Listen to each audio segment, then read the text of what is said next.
아멘. 단체 카톡방에 올린 그 사이트 하나가 있습니다. 월드메타라고요.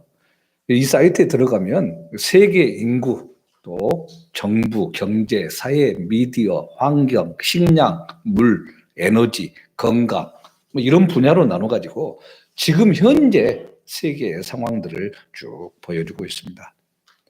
참고로 지금 어제 11시 20분 제가 이렇게 설교 준비를 하면서 찾아본 현재 세계 인구가 78억 3천만 정도 되고요.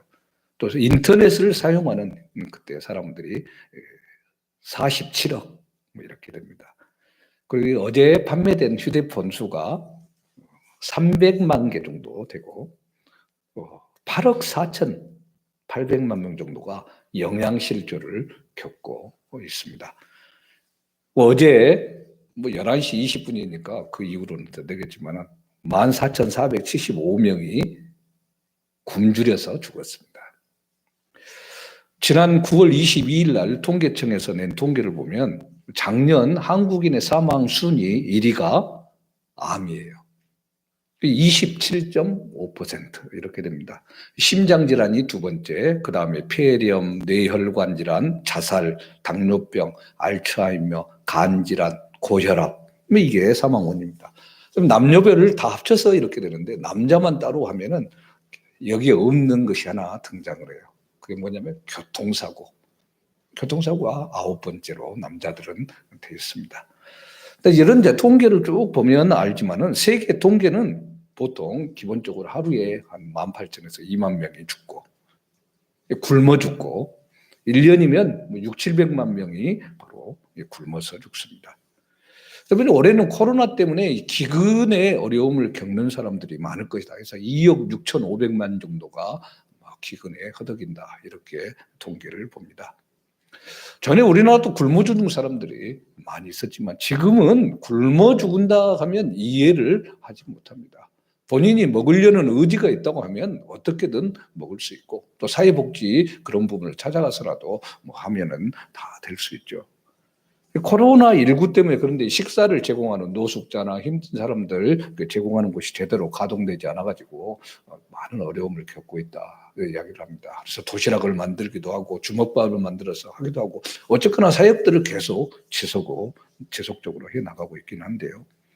사람들이 이렇게 피치 못할 사정으로 금식을 하거나 수술을 받아야 한다든가 검사를 받는다든가 이런 경우를 제외하고는 굶는 사람들이 거의 없습니다. 일부러 다이어트 때문에 안 먹는 그런 경우를 있지만은 어쨌거나 정상적인 일반적인 삶을 산다고 한다면 평생토록 식사를 하면서 살 수 있는 그런 정도는 되어 있습니다. 그런데 우리가 코로나19 전에는 정말 마음껏 예배하고 찬양하고 식사도 하고 교제도 하면서 지냈던 이 일상이 지금은 희망사항이 되어버리고 말았죠.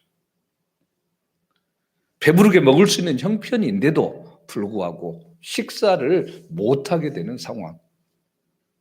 근데 우리의 삶 속에서 우리가 그렇게 된다면 어떻게 되겠습니까? 배고파 견디지 못해가지고 밤 늦게라도 집에 들어가지고 먹을 것이 있으면은 야식 이런 거 생각하지 않고 다이어트 생각하지 않고 배고파 죽겠으니까 충분히 먹을 수 있을 겁니다.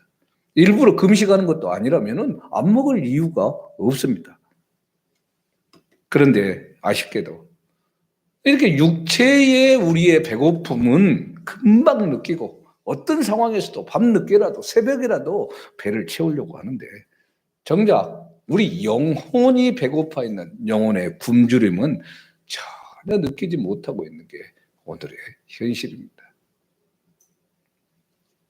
정상적으로 교회 생활을 하시는 분이라고 한다면 하루의 첫 시작은 말씀으로 인도함 받는 것으로 시작을 해야 됩니다. 말씀을 듣고 읽고 적용하면서 하루를 시작하는 거죠. 이것은 구약의 이스라엘 백성들이 출애굽한 후에 광야에서 날마다 해 뜨기 전에 하나님께서 주신 일용할 양식 만나를 주어 먹고 하루를 살아간 것과 같습니다. 해가 뜨면 사라졌습니다. 이게 육체의 양식이었다면 오늘 우리가 날마다 먹어야 하는 영적인 양식 바로 말씀입니다. 아침이든 점심이든 저녁이든 어찌 되었든 간에 하루의 양식, 이 말씀을 날마다 먹어야 하는 게 우리의 영적인 건강을 유지하는 비결이 됩니다. 또는 뭐 요즘은 스마트폰을 다 가지고 있으니까 얼마든지 조금만 시간만 내면 스마트폰 어플을 가지고도 성경을 볼 수가 있습니다. 우리가 이렇게 쉽게 스마트폰으로 말씀을 접하고 대할 수도 있지만 아직도 이 기록되어 있는 성경 한 권을 갖기 위해서 지구상에 얼마나 많은 사람들이 노력하고 있었는지 모릅니다. 지금 이제 코로나 때문에 우리 교회에 이렇게 오셔서 수련회를 하거나 그런 분이 없었지만, 좀 이제 중국 팀들이 왔다 갔었잖아요. 그중 이제 한 팀은 아예 성경만 외우고 공부하기 위해서 성경 안에서 나오지도 제대로 않고 계속 하셨던 분들이 있었죠. 지금도 성경이 없어가지고 그것을 갖기 위해서 정말 애쓰는 사람들이 많습니다. 주님의 오심을 기다리는 이 대림절 기간 12월 둘째 주일에 성서주의를 지키는 것은 말씀이 육신이 되어서 우리를 죄 가운데 건지기 위해 오신 이 예수님 앞에 감사하고, 아직도 말씀의 깊은 의미를 모른 채 죽어가고 있는 많은 사람들한테 이 생명의 말씀이 전해지고 읽혀지기를 바라는 그런 마음이 있기 때문입니다. 성탄의 놀라운 역사, 주님이 이 땅에 오시고 또 모든 사람들에게 나타나는 이 기쁨을 누릴 때 말씀으로 오신 주님을 기억하자. 이게 대림절 기간 동안 성서주의를 지키는 이유죠. 그러니 교회에 출석하는 우리 믿음의 식구들, 당연히 성경 말씀을 날마다 취해야 됩니다. 그런데 그럼에도 불구하고 수많은 그리스도인들이 아직도 성경 말씀을 제대로 먹지 못하고 있는 것이 문제죠. 날마다 신문이나 방송이나 뭐 이런 여러 가지 것들은 스마트폰으로 별의별 소식을 다 듣고 보면서도 성경은 일주일에 한 번도 제대로 펼쳐보지도 않고 핸드폰에 어플이 깔려 있어도 한 번도 열어보지 않는 경우가 많습니다.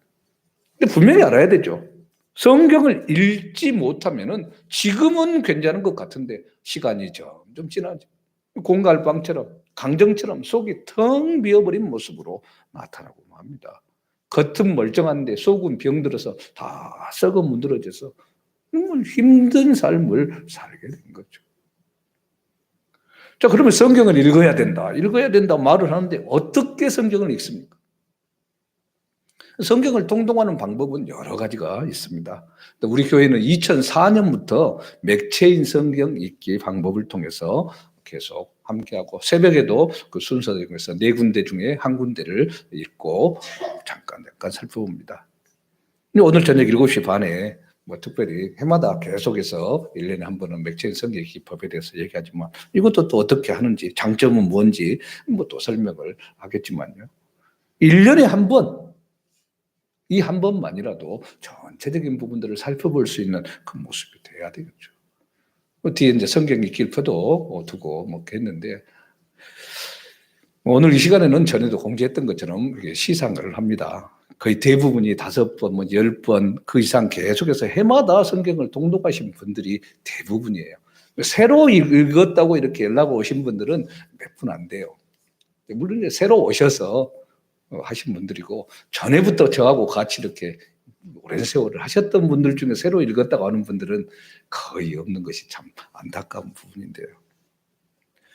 뭐 연대순으로 읽든 뭐 어떻게 읽든 전체적으로 성경을 통독한다는 것은 정말 귀한 일입니다. 날마다 육신의 밥을 챙겨 먹듯이 영혼의 양식을 챙겨 먹고 힘을 얻고 나가면 정말 중요한 거죠. 성경을 모른다는 것은요, 축구 경기를 하는데 축구 룰을 하나도 모른 채 그냥 손으로 들고 뛰고 뭐 이렇게 하는 것과 똑같고, 회사에 입사한 사람이 그 회사가 무엇을 하는지 어떻게 하는지 무슨 일을 해야 되는지 모른 채 쉬는 것과 같습니다. 장사하는 사람이 자기가 파는 물건이 무엇인지 가격이 얼마인지 어떤 용도로 쓰는지도 모르고 장사하는 것과도 같고요. 정작 교회는 다닌다, 예수는 믿는다 하면서도 가장 교회에서 소중하게 여기는 말씀, 또 말씀으로 오신 그 주님, 예수님을 모른다면 교회에 다닌다 말하기도 힘들죠. 오늘 성경을 이렇게 전체적으로 통독한다고요. 어떤 분들은 뭐 그냥 여러 해에 걸쳐서 읽고 뭐 그렇게 해서 연락을 잘 안 하기도 하고 또 계속 통독을 해도 안 하신 분들이 있기도 해요. 근데 어쨌거나 연락 오신 분은까지 다 하면 16분입니다.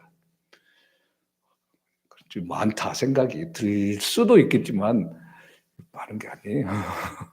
우리 전체 재적이 생각하면 인원을 체크를 해보니까 아까도 얘기했지만 2004년부터 쭉 하신 중에 거의 안 빠지고 하신 분들이 여러분들이고 그 대부분들이 5번, 10번 이상 한 분들입니다. 그래서 이렇게 오랫동안 하신 분들, 더구나 우리 교회가 많은 행사를 하지도 않았고 조금 더 시상을 크게 했으면 좋겠다 생각이 들어서 맥체인 성경이 작년 후반에 나왔어요.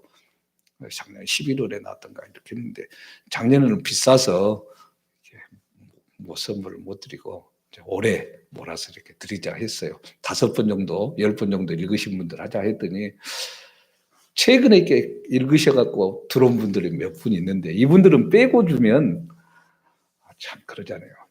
우리 기독교는 은혜에 또 있는데 그래서 이제 그분들은 은혜로 되고 딱 2분이 해마다 계속 읽었는데 올해만 안 읽은 분들이 있어요. 또 이 양반들 빼자니 참 그래서 그 2분도 포함시켰어요. 누군지 본인은 아시겠지만 그래서 뭐 제가 직접 좀 이따 안 나오시면 1분 때도 몇 분 나오셔서 몇 분 드리고 하겠습니다. 제일 가까이 있는 항상 고이미 권사님이 받았는데 유채 집사님 앞으로 좀 한 명만 이름을 알려드려요.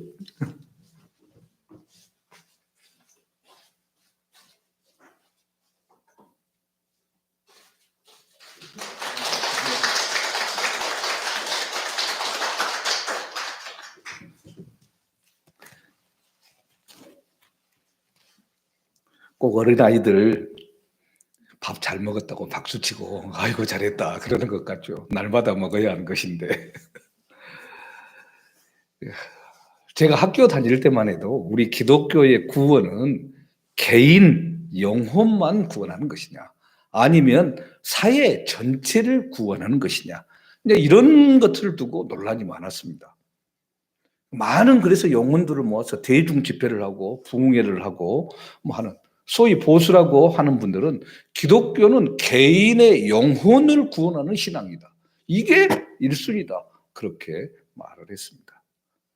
또 여기에 반해서 사회 복음을 주장하고 데모하고 앞장서서 사회 정의를 부르짖고 감옥에 가는 것을 서슴지 않았던 분들은 기독교의 구원은 사회 전체를 구원하는 것이어야 된다. 그런 주장을 했습니다. 지금은 어떻습니까? 지금은 개인 구원, 사회 구원 둘 다다. 뭐 이런 식으로 어느 정도 정리가 됐습니다. 개인의 영혼도 구원해야 하지만 사회도 구원해야 된다. 이것입니다. 전에도 뭐 얼핏 얘기를 한 적이 있었는데요. 제가 이제 1982년도에 대학교 1학년을 다녔어요. 근데 엄청나게 큰 데모가 학교에서 있었습니다. 왜냐면 제가 좀 복잡한 학교 다녔잖아요.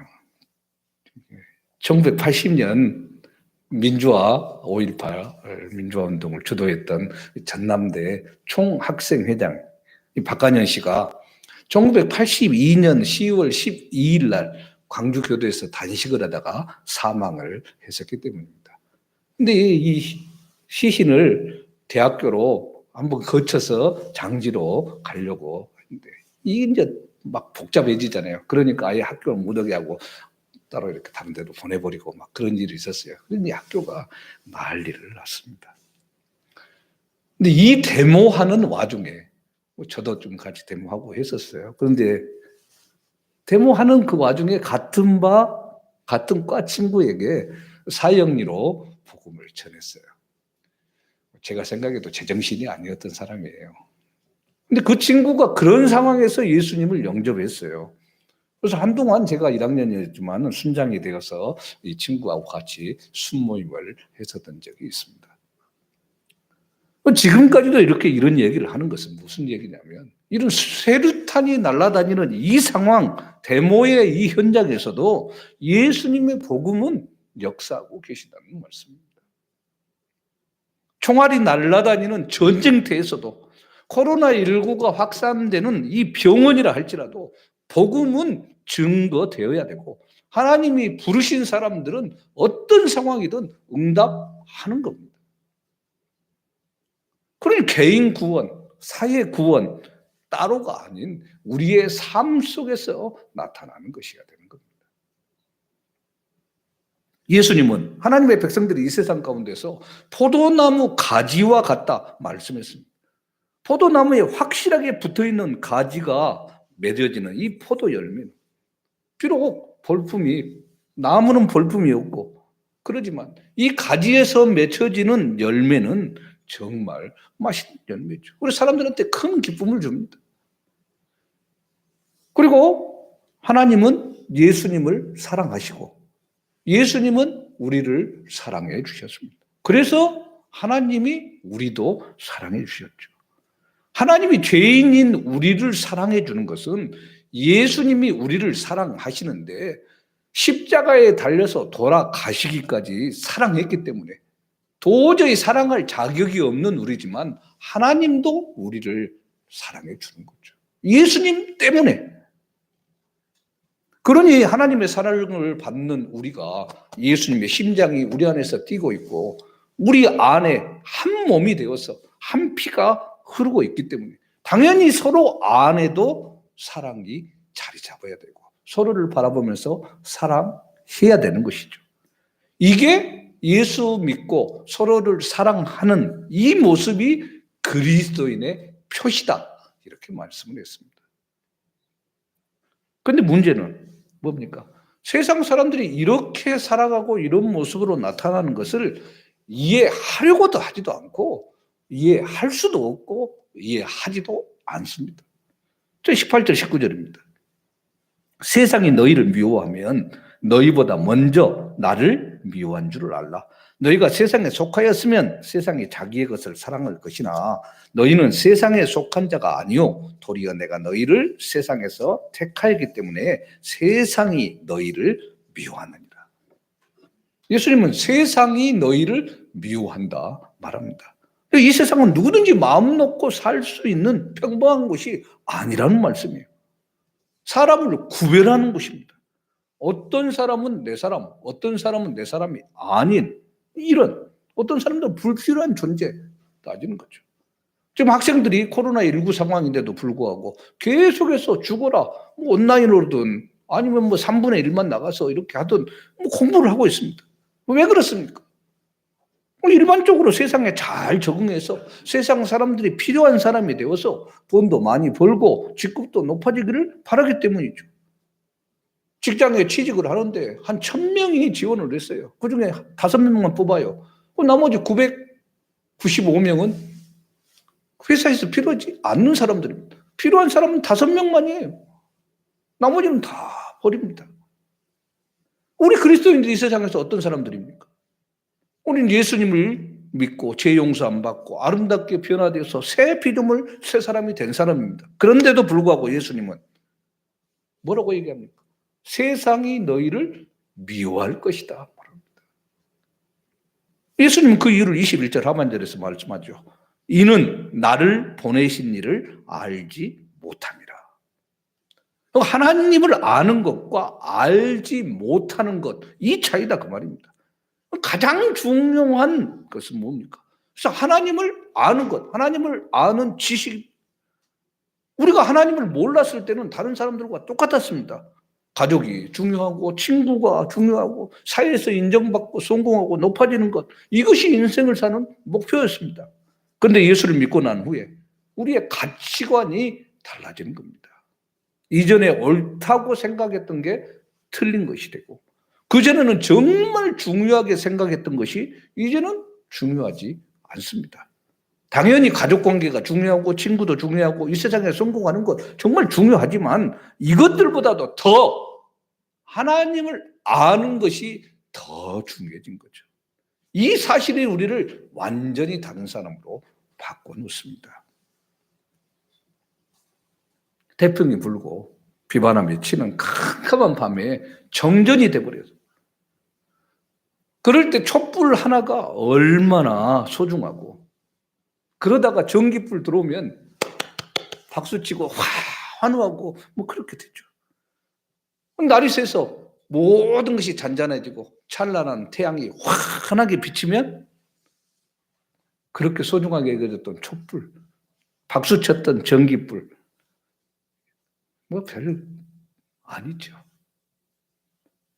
우리 태양보다도 더 밝은 하나님을 알고 나면 우리 안에 정말 소중하게 여겼던 많은 것들이 별것 아닌 하나님 중심으로 우리의 삶이 바뀌어지는 겁니다. 그런데 여기서 문제가 발생하는데, 예수님의 사랑을 알고 하나님의 인도함을 받으니까 기쁘고 감격스러운데, 아직 이 예수님을 모르는 가족들, 친지들, 이웃들, 뭐 직장 동료들, 우리를 배신했다 생각합니다.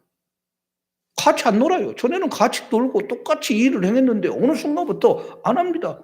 그러니 우리를 지독히도 미워할 수밖에 없고 싫어할 수밖에 없습니다. 그러니 예수를 모르는 사람들한테는 우리가 배신자인 것이고 물과 기름처럼 섞일 수 없는 존재가 되어서 내쳐야 되는 거죠. 기독교 욕해야 되는 것이고, 당연히 지금만 기독교라고 하는 것이 아닙니다. 예수님 당시에도 이렇게 당했던 사람이에요. 용어만 달라질 뿐이죠. 그래서 이런 우리를 향해 예수님이 뭐라고 말씀하세요?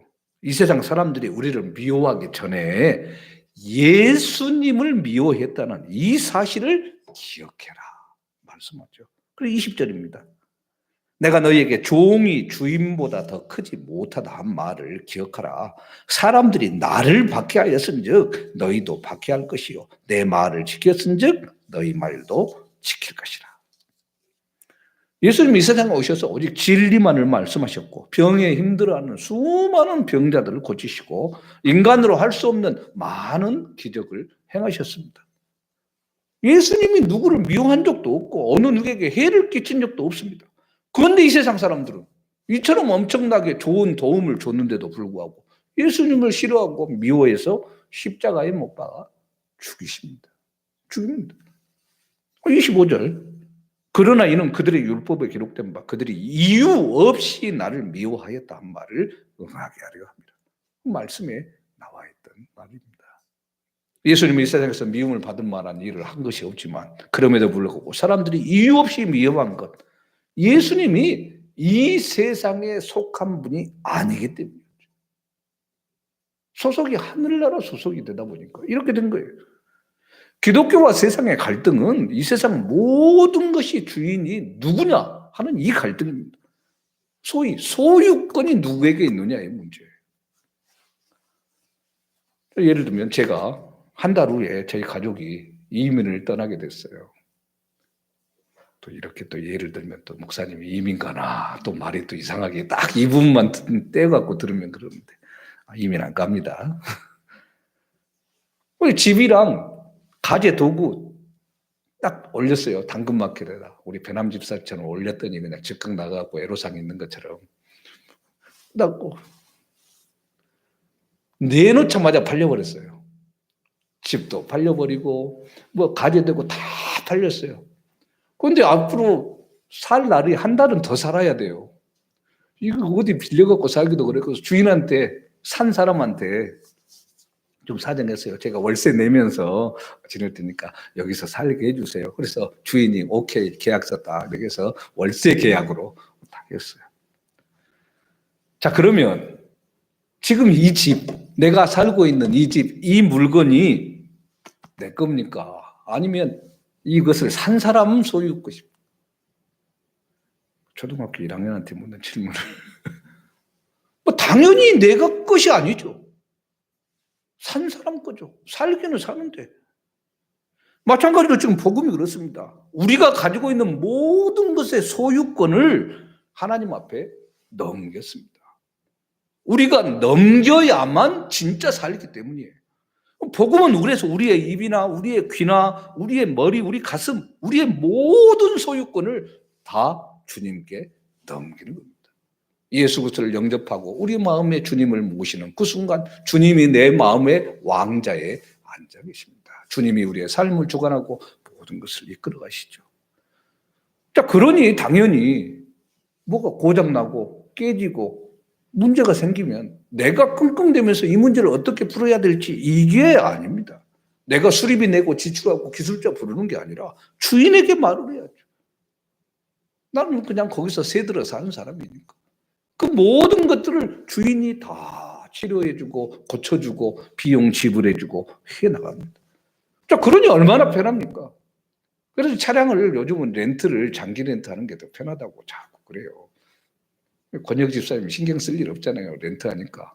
우리는 뭐 밖에 하나 가라도 이렇게 뭐 해도 해야 되고. 그런데 자기들이 다 처리를 해주는 겁니다. 내 인생의 길 나 혼자 걸어가는 것이 아니라 주님께서 해결해 주시고 인도해 나가는 겁니다. 문제의 소유권을 항상 나한테 돌리니까 쓸데없는 고민, 쓸데없는 염려 속에 지내게 되는 거죠. 근데 문제는 뭡니까? 어린아이가 밥을 먹고 커서 뛰기까지 달려가는 청년이 되기까지 시간이 걸리는 거죠. 수고가 걸리는 거고 노력이 걸리는 겁니다. 많은 시간, 많은 수고가 따르는 이 과정을 영적으로 표현을 했을 때 광야의 시간이다. 이렇게 이야기를 하죠. 우리가 광야의 시간을 보낼 때는 정말 고통스럽지만 이 광야의 거친 들판에서 영적으로 제대로 단련되는 겁니다. 이 광야에서 하나님과 1대1로 만나게 돼서 거기서 비로소 사람이 떡으로만 살 것이 아니요 오직 하나님의 말씀으로 산다. 이것을 알게 되는 겁니다. 주님이 날마다 일용할 양식을 주시겠다 약속하셨으니까 오늘 당장 내일 먹을 것이 없다고 할지라도 내일 것은 내일 주시겠지 바라보며 나가는 거죠. 그럼 어김없이 그 다음날 만나거든요. 안식일이 됩니다. 안식일에는 그런 걸 거두지 말라고 했으니까 그러면 이틀치 주시겠지 기다리는 겁니다. 그러면 이틀치 주십니다. 이것을 위해서 이스라엘 백성들은 40년의 세월 동안 날마다 하늘에서 내리는 만나를 공급받고 반석을 쳐서 솟아나는 생수를 마셨던 겁니다. 왜요? 하나님의 말씀만으로 살 수 있다는 이것을 몸으로 느끼게 하기 위함이었죠. 자, 그렇다고 우리가 계속해서 광야에만 있어야 되는 건 아니죠. 주님은 가나안 땅으로 입성을 시킵니다. 가나안 땅으로 들어갈 때가 있는 겁니다. 하나님의 말씀으로 먹고 마시고 살아갈 수 있다는 이 믿음을 가지고 세상 가운데 들어가는 거죠. 26절 27절입니다. 내가 아버지께로부터 너희에게 보낼 보혜사 곧 아버지께로부터 나오시는 진리의 성령이 오실 때에 그가 나를 증언하실 것이요 너희도 처음부터 나와 함께 있으므로 증언하느니라. 우리 예수 믿는 사람들의 목적은 이 세상에서 그래서 성공하고 출세하고 높아지고 이게 아닙니다. 근데 특이하게도 우리가 광야에서 하나님의 훈련을 받고 나면 하나님께서 예비해 주신 기가 막힌 그 자리 우리 것을 눈에 보이게 만들어 주십니다. 소위 다른 사람들이 차지하지 못하도록 하나님께서 짱박아 놓은 것, 딱 찜해 놓은 것, 이 가려놓은 것, 사람들이 지나가도 못 본 그것을 보여주도록 우리에게 때가 됐을 때 열어주시는 거예요. 그 자리에 들어갈 수 있는 거예요. 그래서 가장 중요한 것은 부자가 되고 유명한 사람이 되는 것이 아니라 물론 하나님께서는 우리를 부자가 되게도 하고 높은 사람, 유명한 사람이 되게도 하십니다만은 이게 중요한 게 아니라 지금 현재 우리가 하나님의 말씀을 어떻게 붙잡고 어떻게 이 자리에 있는가 이것이 중요한 거예요. 우리가 정말 건강한 몸을 만들고 정말 제대로 다이어트해서 튼튼하게 만들려면 과정 속에 해지는 것들이 있어야 되죠. 적당하게 음식을 절제하고 운동도 해야 되고 차츰 지나야 몸이 제대로 되는 거지. 과도하게 딱 수술로 해버려야겠다. 당일날 그냥 다 지방 흡입하고 뭐하고 뭐 성형해갖고 한다고 하면 지금 당장 보기에는 잘 할지 모르지만 금방 삐져나올 때 삐져나오고 뭐 몸 이상하게 돼버리고 많은 겁니다. 우리에게는 하나님을 아는 지식이 그래서 가장 고상하기 때문에 다른 모든 것들 쓰레기로밖에 보이지 않습니다. 사도 바울은 빌립보서 3장 8절 말씀에서 그리스도를 아는 지식이 가장 고상하기 때문에 옛날에 자랑하던 것들 다 배설물로 여겼다. 이렇게 말합니다. 이 세상에서 예수 그리스도를 아는 지식보다 더 고귀하고 더 고상한 게 없습니다. 근데 세상 사람들은 이 말씀의 가치를 모르죠. 자, 그러니 어떻게 합니까? 날마다 쓰레기통을 뒤지면서 사는 그런 삶과 같습니다. 우리가 이제 해외에 좀 힘들고 어려운 나라들 보면 막 쓰레기를 이렇게 벌어놓으면 그 쓰레기에서 조금 더 좋은 쓰레기를 건져내잖아요. 쓸만한 쓰레기들. 소위 쓰레기를 재활용해서 사용하죠. 좋은 쓰레기가 나오면 오늘 하루 돈 벌었다. 기뻐하고 즐거워하고 행복해합니다. 결국 쓰레기죠. 그래서 솔로몬은 뭐라고 얘기합니까? 해 아래 새 것이 없다 말했습니다. 세상에 있는 모든 것이 새 것인 것처럼 보이는데 쓰레기 속에서 건져낸 좀 좋은 쓰레기일 뿐이다 그 말입니다. 재활용한 지식, 재활용한 권력. 딱 정치판이 지금 그렇게 돕니다. 옛날에 비방했던 여당이 야당, 야당이 여당 그 모습 그대로죠. 또 재활용, 집, 재활용, 재능 다 재활용입니다. 근데 하나님의 말씀을 통해서 새로운 피조물이 된 우리에게 주시는 것은 완전히 새로운 것입니다. 우리가 뭐 지금은 오후에 찬양을 하지 못하지만 오후 찬양단 이름이 새울림 찬양단. 하나님께서 새 백성 된 우리에게 새 노래를 부르게 하기 때문에 새울림 이렇게 했습니다. 새 하늘, 새 땅을 하나님은 우리에게 주시죠. 새 것입니다. 결코 우리는 쓰레기 더미 속에서 좀 더 나은 쓰레기를 찾는 쓰레기의 삶이 아니라 세상 사람들이 상상할 수도 없는 엄청난 지식, 고상한 능력이 있는 하늘에 속한 사람이고 하늘의 것을 알아나가는 사람입니다. 결국 우리가 살아가는 이 세상에서 가장 필요한 것은 이 세상 쓰레기 지식이 아니라 하나님의 지식이고 세상의 쓰레기 능력이 아니라 보혜사 성령님의 능력 이것입니다. 이스라엘 백성들이 광야에서 만났고 들었던 그 하나님의 말씀, 지금 현재 오늘 우리와 함께 하시는 성령님의 뜨거운 역사가 우리를 일어나게 하고 이 세상을 살리게 하고 이 혼탁한 코로나 전국 속에서 정말 소망이 되고 빛이 되는 모습으로 나타나는 겁니다. 이게 좀 잘못되다 보니까 요거도 먹는 모습으로 나타나죠. 해마다 다가오는 성탄절 의미를 되새기면 되지 굳이 꼭 찬양해야 되겠다고 그냥 마스크 벗고 그냥 찬양하다가 다 걸려버리고 그냥 몽땅 왜들 그런지 참 모르겠습니다. 성령 말씀은 이 성경 말씀은 성령의 감동으로 기록된 하나님의 말씀입니다.